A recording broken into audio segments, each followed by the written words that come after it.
જોઈ શકો છો કે વડોદરાના ઇસ્કોન મંદિરમાં હાલ કપાટ ખુલવાની તૈયારી છે અને શંખનાદ થઈ ગયો છે। આ શંખનાદની સાથે જ જગન્નાથ ભગવાન ભાઈ બલરામ અને બહેન સુભદ્રા સાથે જે બિરાજમાન છે તેમના દર્શન થશે।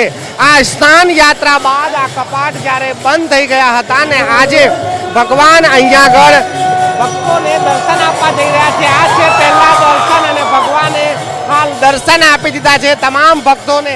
આ સ્નાન યાત્રા બાદ કહેવાય છે કે ભગવાન બીમાર થઈ જાય છે ને ત્યારથી લઈને તેમની સારવાર ચાલે છે। આ કપાટ બંધ રહે છે ને આજે જે અષાઢી બીજ છે ને આજના દિવસે ભગવાન ભક્તોને દર્શન આપે છે। આ સવારની આરતી છે અને આરતી માટે અહીંયા આગળ તમામ જે ભાવિક ભક્તો છે તે અહીંયા આગળ પહોંચી ગયા છે અને જે રીતે વાત કરવામાં આવે કે હાલ ભગવાન જગન્નાથ બહેન સુભદ્રા અને ભાઈ બલરામ સાથે આ જે દર્શન છે તે ખુલ્યા છે।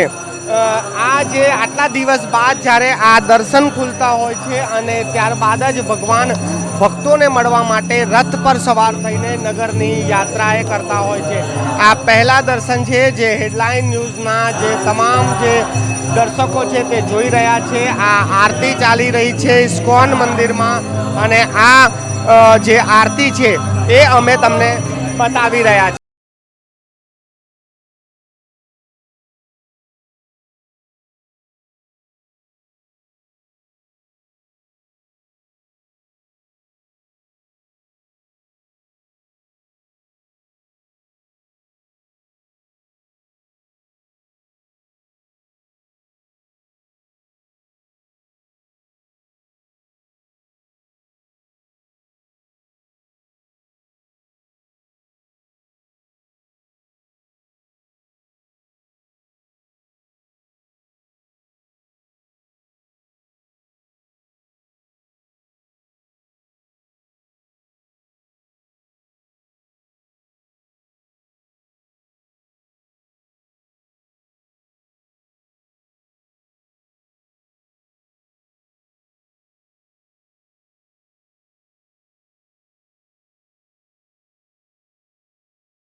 આપ જોઈ રહ્યા છો કે આ જે આરતી ચાલી રહી છે અને આ આરતીના સમય વડોદરાના જે તમામ મહાનુભાવો છે નેતાગણ છે તે ઉપસ્થિત છે।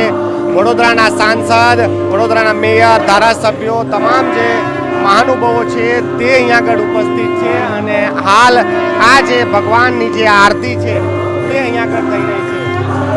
જગન્નાથજીની જે આરતી છે તે ચાલી રહી છે અને આ જે આજે જ્યારે જે અષાઢી બીજના દિવસે જ્યારે ભગવાન નગરની યાત્રાએ નીકળવાના છે તો તેના પહેલાંના આ દર્શન છે। થોડીક જ વારમાં ભગવાન નિજ મંદિરથી રથ પર સવાર થશે અને ત્યારબાદ તેઓ નગર યાત્રાએ નીકળશે।